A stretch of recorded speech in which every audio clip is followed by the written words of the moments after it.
Мы сегодня расскажем, как в принципе идет прием специалиста по методике PDTR, с чем работает эта методика. К нам приходят пациенты и жалуются на набор каких-то дисфункций.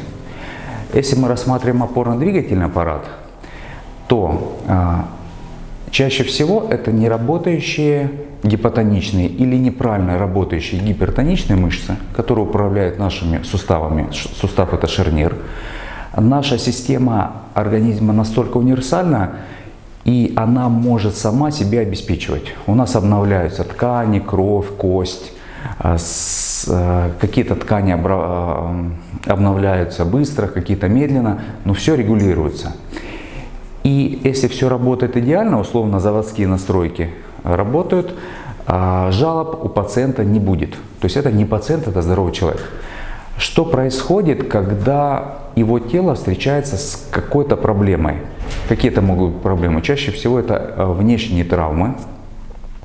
То есть это физическое воздействие на ткани организма.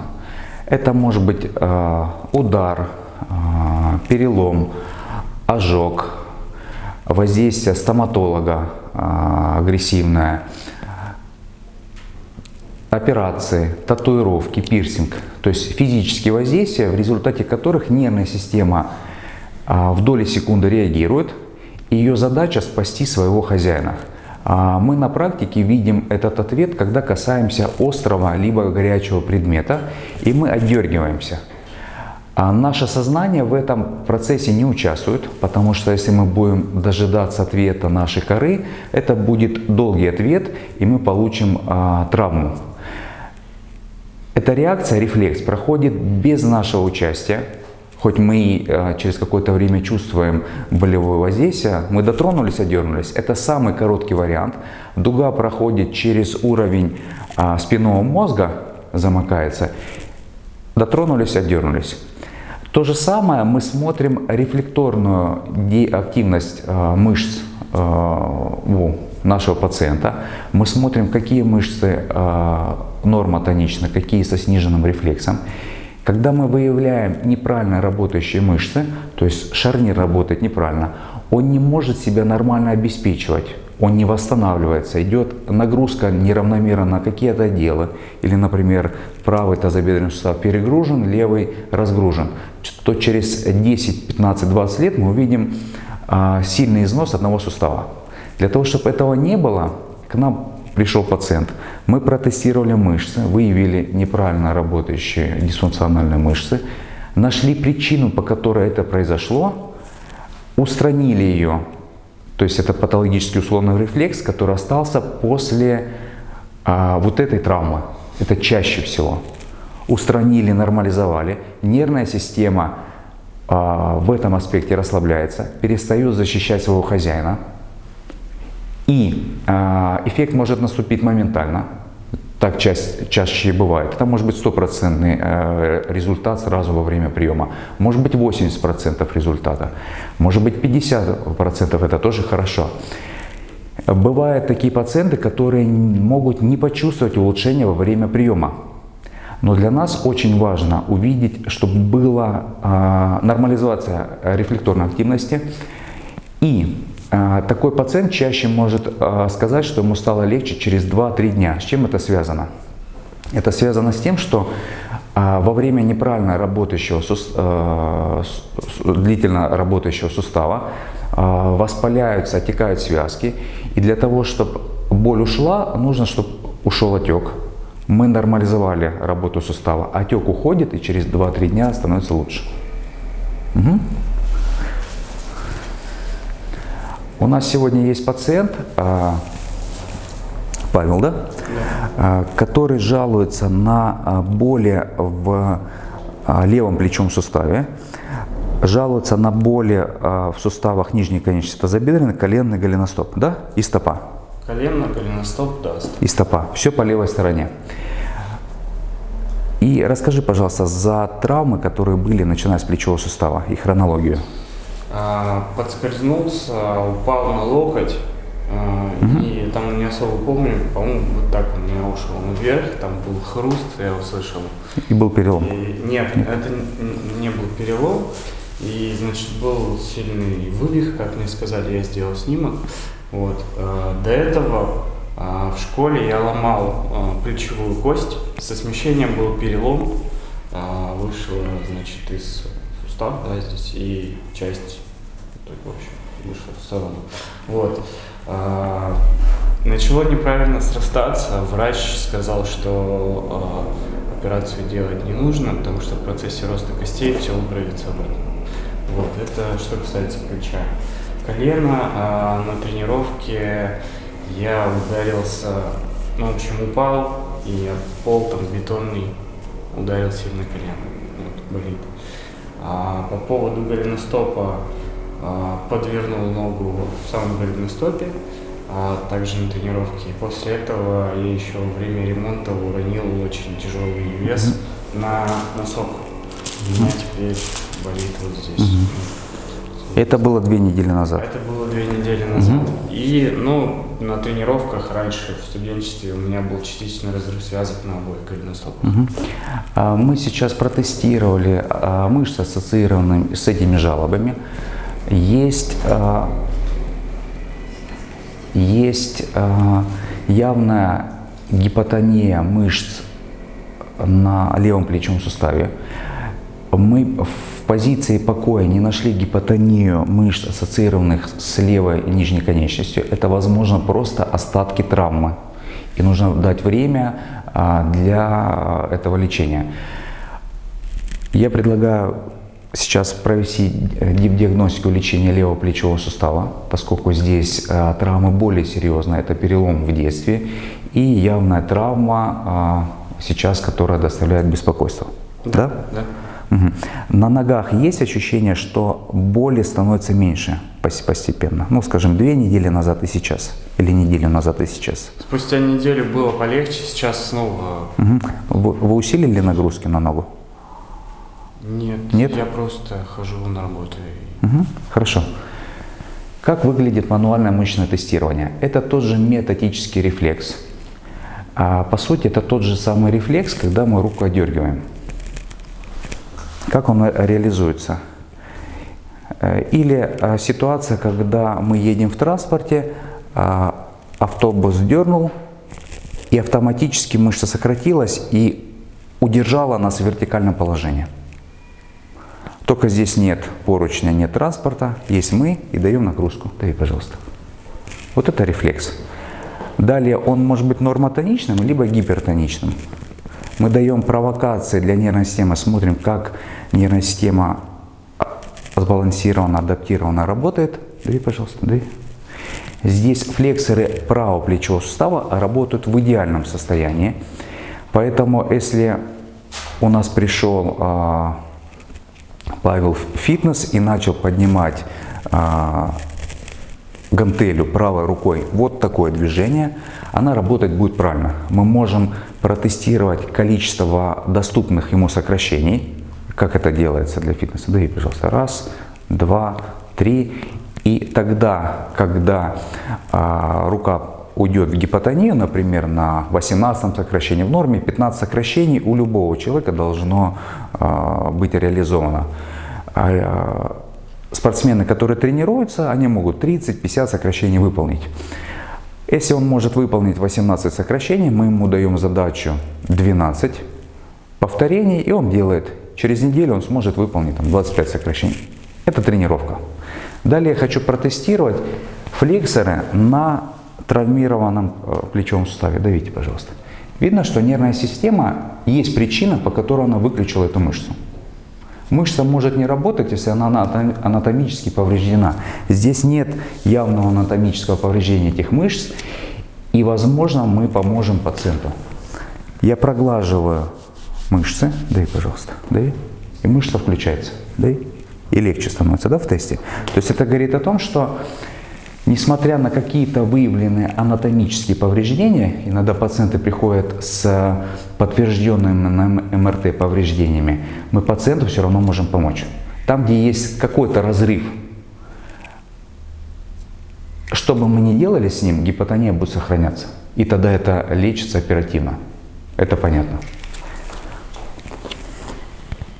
Далее я тестирую мышцы, отводящие плечевой сустав. Давите, пожалуйста. Давите. Мышцы работают. Давите. Давите. И мышцы в гипертонусе. Это та ситуация, когда он спокойно сможет такие выполнять движения. Но поскольку мышца в определенный момент должна выключиться, она не выключается. Как это происходит? Мы делаем отведение, и здесь мышца работает, все хорошо. Она выполнила свою работу. Но дальше, когда нужно руку опускать, мы ее опускаем, она опускается под весом тяжести, срабатывают эти мышцы, но они должны срабатывать в таком уступательном режиме, и все сработало. Здесь будет режим вот такой. Она сработала, и он опускает. И видно, что идет избыточная нагрузка на плечевой сустав, на связки. Эта мышца может очень легко пострадать при физических упражнениях. И сустав шарнир работает не оптимально. Через какое-то время он будет беспокоить. Как должна работать в норме мышца? Мы протестировали. Мышца работает. Мы дали команду мышца выключится, она выключилась. Давид, пожалуйста.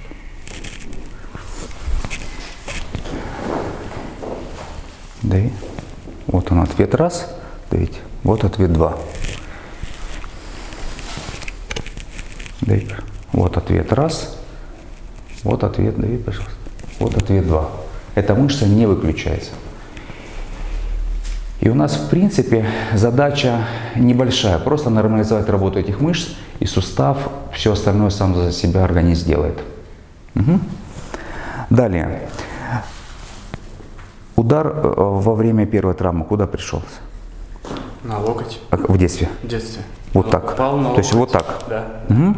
А второй удар? Да практически так же, как я упал на лед, за счет этого у меня рука проскользила. Вот так? Да, тоже на локоть. Угу. Смотрите, здесь, поскольку пришелся удар, здесь однозначно сработали болевые рецепторы. Поверхностные от вот этого контакта, в первую очередь. Это раз. Я тогда тестирую, придавливаю вот эти рецепторы. Смотри сюда, дави. Нет, вверх даешь. Дави, пожалуйста.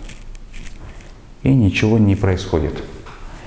То есть здесь нет проблемы. Далее, поскольку энергия удара идет вот так, удар доходит до локтевого сустава по понятным причинам, до плечевого сустава, и энергия удара через ключицу идет ключично-акромиальный сустав и грудино-ключичный сустав. В любом из этих суставов может быть проблема.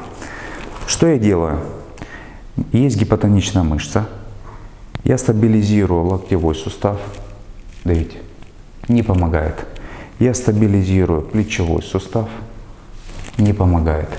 Я стабилизирую, опустите, ключично-акромиальный сустав. Прямая. Давите. Не помогает. Я стабилизирую грудино-ключичный сустав. Ручку не сгибать. Все так же. Любые изменения теста – это погрешность. Старайтесь тестировать одинаково под тем же углом. Я стабилизирую. Давите. Давите. Лучше? Да. Вот вся диагностика. Еще упустил. Во время удара удар приходится и на лопатку. В зависимости от того, под каким углом у вас находится рука и как вы упали. От комплекции, от высоты, с которой упали. Много факторов. В зависимости от того, как пришелся удар, по-разному чувствуешь, да, линию? Да. Вот и все. Если бы сейчас здесь не помогло, я бы стабилизировал лопатку. Возможно, основная проблема не в плечевом суставе, хотя плечо страдает, и здесь абсолютно правильно пациент жалуется. А проблема вот в этом суставе. Далее я хочу посмотреть, если я буду стабилизировать этот сустав, уйдет ли гипертонус абдукторов. Держи, пожалуйста, полоски. Я тестирую мышцу. Мышца гипертонична. Я стабилизирую сустав. Дай, пожалуйста. Понятно? То есть у нас есть как минимум две мышцы, которые улучшаются с этого сустава. Я могу далее взять ряд других мышц, протестировать и посмотреть, всем ли мышцам сустава будет хорошо. Встань, пожалуйста. Я возьму широчайшую мышцу спины, ручка прямая, не сгибать и давишь вот сюда. Тяни, пожалуйста. Мышца гипотонична. Не сгибать. Я поставь ручку сюда. Даже сам. И вот так придави. Дави, пожалуйста. Понятно? Поэтому, садись, пожалуйста. Пациенты, которые смотрят такие видео, конечно, они могут выбрать себе доктора. Раз. Но, поскольку мы стараемся объяснить простым языком, по сути, это подсказка для самодиагностики. Когда пациент поставил руку, зафиксировал в одном месте и перестал болеть локоть, ну, наверное, даже если он идет просто делает физиопроцедуры, не сюда нужно прикладывать, а сюда. Ну, или и туда, и сюда. Все просто. Если пациент наклонился и болит спина, и он немножко расставил ноги шире, наклонился, спина не болит, то проблема не в пояснице, а в области таза. Он застабилизировал таз и может наклоняться. Даже если он не хочет лечиться, он дома выполняет такие движения, расставил ноги шире, наклонился и занимается там домашними хлопотами или работой в саду. Да? Согласен?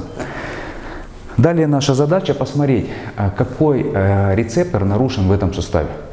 Поскольку был удар, это может быть растянутой связки, поскольку во время удара происходят небольшие смещения именно в суставе и натягиваются связки. Это может быть болевой рецептор. Что будет, если я воспроизведу снова эту травму и дам глубокий сухожильный рефлекс? Вот под таким углом, да? Да, где-то так. Держи, пожалуйста.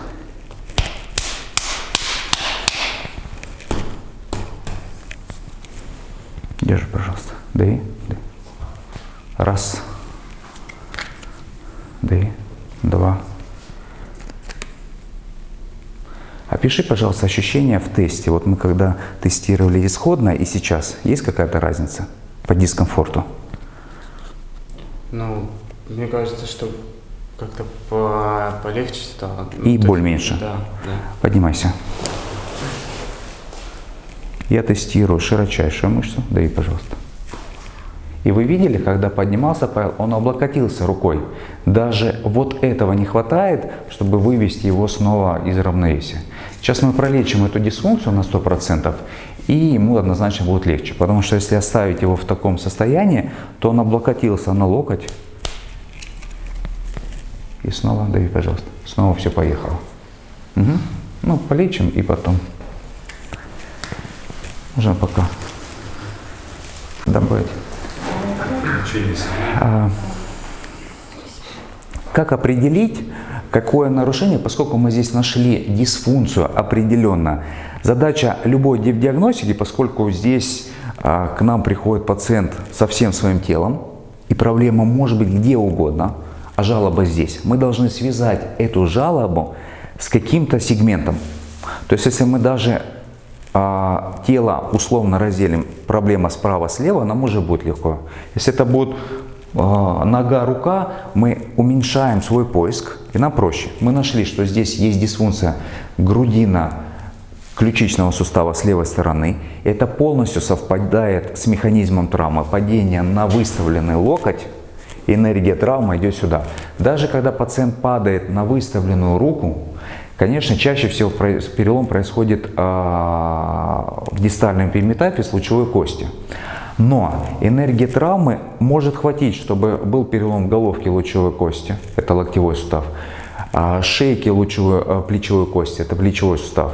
Иногда даже до перелома ключицы, в зависимости от того, в каком месте сконцентрировалась максимальная энергия травмы, в каком месте было слабое место, там и сломалось. Как определить? У нас есть нормальная индикаторная мышца. Это индикатор идеального состояния нервной системы. И через тест этой мышцы я могу посмотреть, а что нервной системе больше не нравится. Для некого усиления сигнала мы просто придавим здесь сухожилие, ножка расслаблена и постоянно давишь. И я тестирую мышцу. И мышца нормальная. Как это работает? Если я сейчас дерну какую-то связку на коленном суставе, вот так, то для нервной системы, давите, пожалуйста, ничего проблемного нет.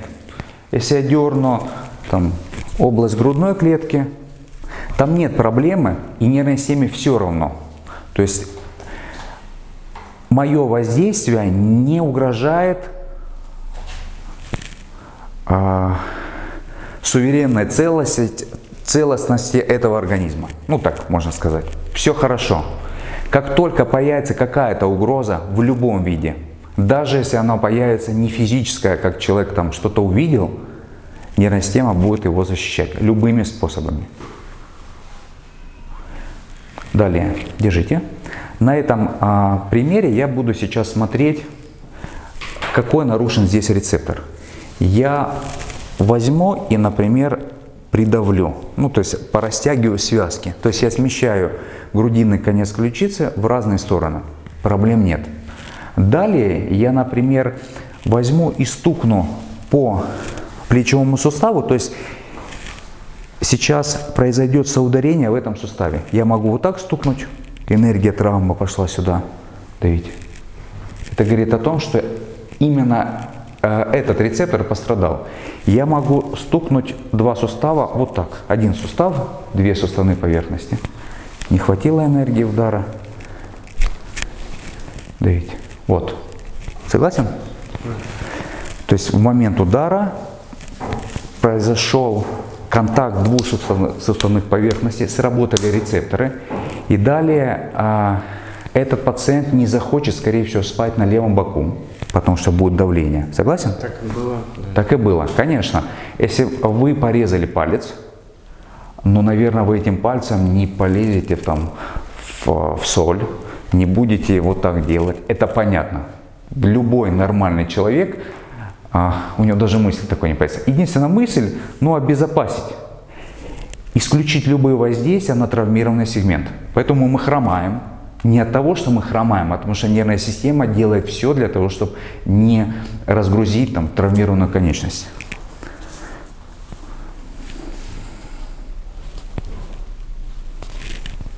Через ряд провокаций я сейчас найду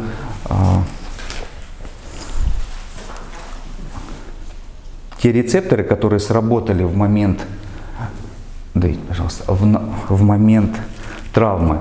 И моя задача просто разрешить эту ситуацию. То есть я условно буду воспроизводить тот именно файл, условно, который получила нервная система в момент удара. Конечно, этот файл был сложный, он и отсюда пошел, отсюда, но она именно среагировала и возмутилась с самого проблемного места, вот отсюда. Если мы сейчас воспроизводим этот файл и меняем его на нормальный сухожильный рефлекс, то нервная система доразрешает эту ситуацию, уходит патологический условный рефлекс, и мышцы включаются. Даже если сформировались какие-то минимальные анатомические проблемы, надрывы, на МРТ вы много чего увидите. Но включились мышцы, нервная система, все, что возможно, нас скомпенсирует, восстановит. Даже если есть какие-то разрывы, они могут остаться, но сустав может проработать 100 лет и никак не беспокоить человека. И мы увидели по тестированию, как изменилось ощущение пациента и то, что мы можем ему помочь. Воспроизводим механизм травмы.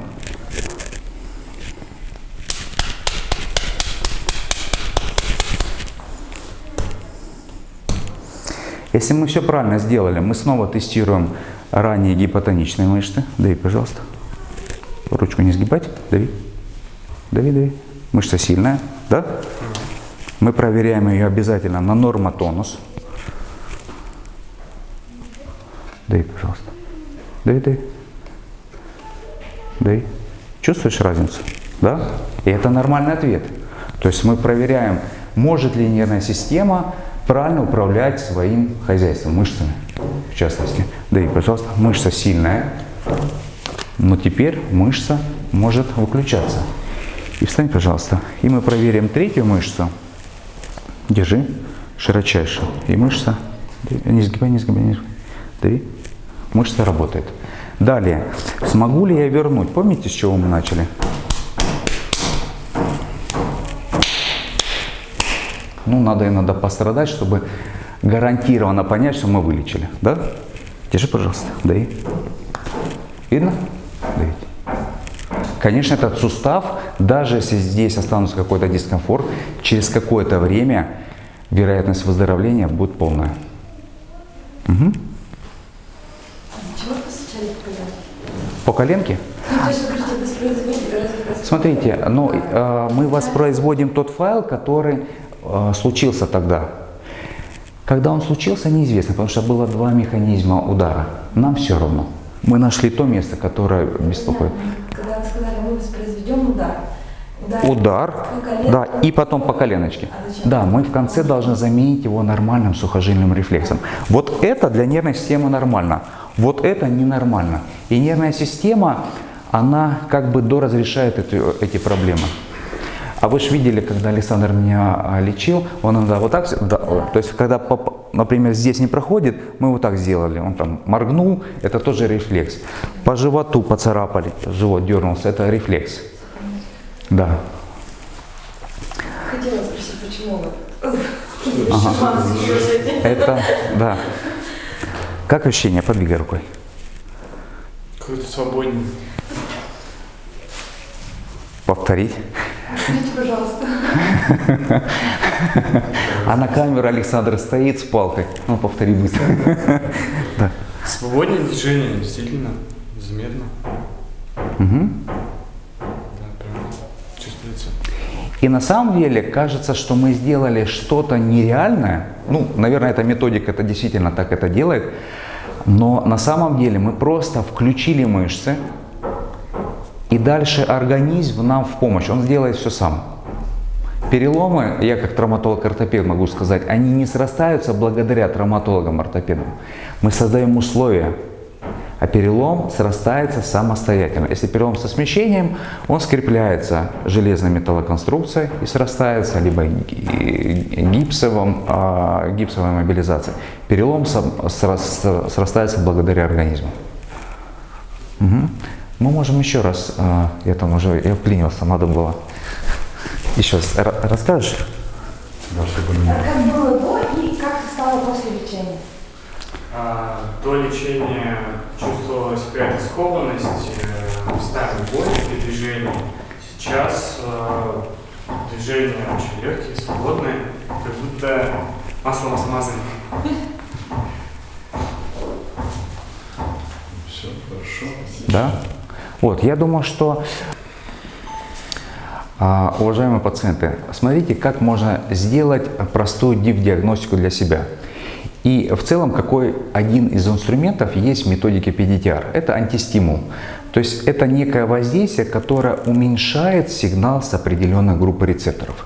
Для нас, конечно, интересны болевые рецепторы, потому что они чаще создают проблемы, и на них откровенно реагирует нервная система. Боль, она никогда не сможет игнорировать это воздействие.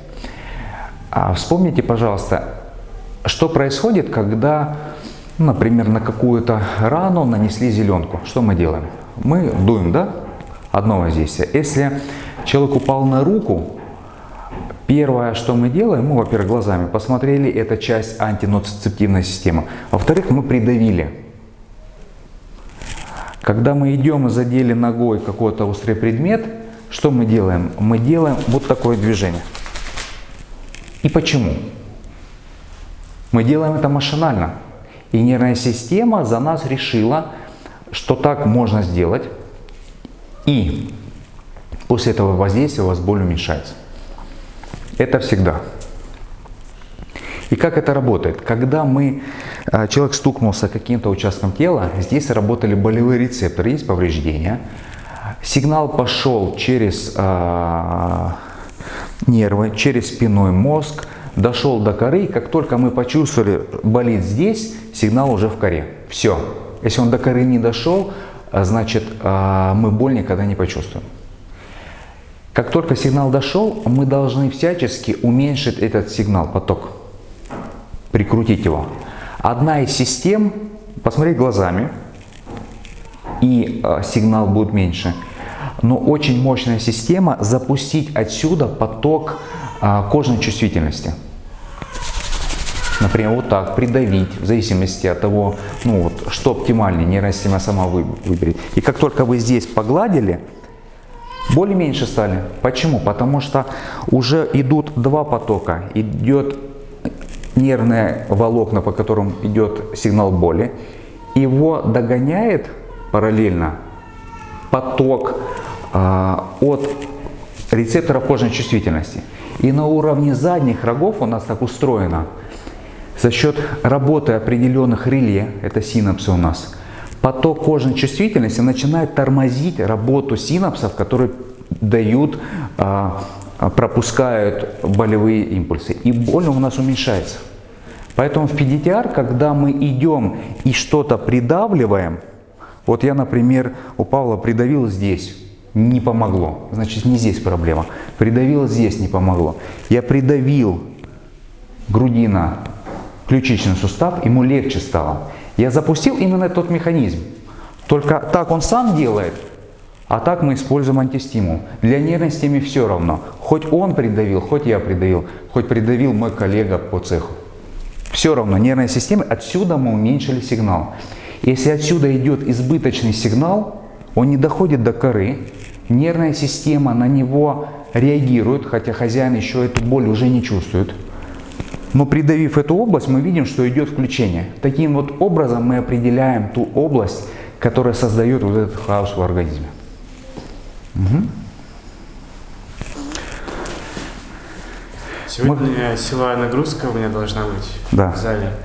Что делать? И вот мы полечили пациента. Ему настолько стало хорошо, что он задает вопрос, может ли он заниматься в зале и что делать. И мы должны ответить на вопрос. Конечно, с точки зрения правильности, и если был выражен болевой синдром, ну и нас подстраховать, мы бы, конечно, недельку-две можно дать ему отдохнуть. Но мы не вправе ущемлять интересы и вообще сковывать жизнь нашего пациента. Вот никто не должен. Почему-то врачи говорят, вот не ходи, не занимайся спортом и все. Ну, потом, не занимайся. Докажите. У нас есть тест и закономерный вопрос, можем ли мы его сегодня пустить в фитнес. С чего я раньше начал? Мы тестируем мышцы, давите. И мы смотрим, насколько он готов к таким тренировкам. Дави, пожалуйста. 1, 2, 3, 4, 5, 6, 10, 11, 12, 13, 14, 15. Я устал, а он нет. Может. То есть, конечно, если человек хочет заниматься спортом, фитнесом, движениями, и мы его ограничиваем, мы ничего хорошего ему не даем. Почему? Потому что когда он занимается, вырабатывается дофамин, нормализуется работа нейросетей, и это нам же помогает, врачам, в восстановлении пациента. Безусловно, этим нужно пользоваться. Он может выполнить 15 сокращений. Безусловно, конечно, он может заниматься в зале. Возможно, конечно, желательно уменьшить нагрузку, желательно обращать внимание на сустав. Если он говорит «хватит», нужно понимать, что хватит. Все. Однозначно сегодня можно идти, можно полноценно заниматься, делая нагрузки постепенно и дозировать. Угу. У меня возник вопрос. Да. Молодой человек пришел в зал, начал заниматься, и получил опять травму. Опять бежать к остеопату? Нет. Еще от тренера, наверное, зависит. Нет, я не знаю, нет, важно, в смысле он упал. Например. Это же не обязательно в зале, да? Да. Это все зависит. Там есть подходы, которые мы можем сделать так, чтобы... Например, опять подскользнулся, опять, наверное... Смотри, если упал и сломал... Нет, не сломал. Просто упал. Да. Тогда я бы рассматривал...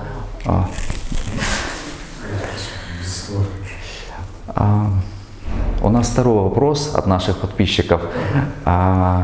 Если после нашего лечения уже не пациент, здоровый человек, вышел и повторно упал где-то там через месяц, стоит ли повторно обращаться к специалисту? Ну, во-первых, если есть свежая травма и пациента что-то смущает, он обращается в травмпункт по месту жительства, ему оказывают помощь. Это однозначно острая травма. Через какое-то время, если проблема не решается, и он понимает, что у него боли продолжаются, конечно, лучше обратиться к специалисту и протестировать это. Не всегда травма может вывести пациента в состояние дисфункции. Если он в хорошем состоянии, тогда нервная система, как правило, справляется с любой травмой. Что-то хотел умное сказать и забыл. Да. Нет, это зависит от состояния нервной системы. Если он голодный, не выспался, Держи, пожалуйста. находится Наверх дави и наружу дави. Раз. И теперь движение правой ногой добавь. Нет, добавлю. Еще. И нога туда-сюда. Вот. И теперь то же самое. 39, 38, 37 считай. 39, 38, 37, 36, Саш. 35, 34, 30. 4 задачи. У него даже чуть больше средней статистики. Мы его дальше не проверили. То есть для того, чтобы его вывести из строя, он не может там задеться этот, надо там конкретно приложиться. У него хороший уровень здоровья.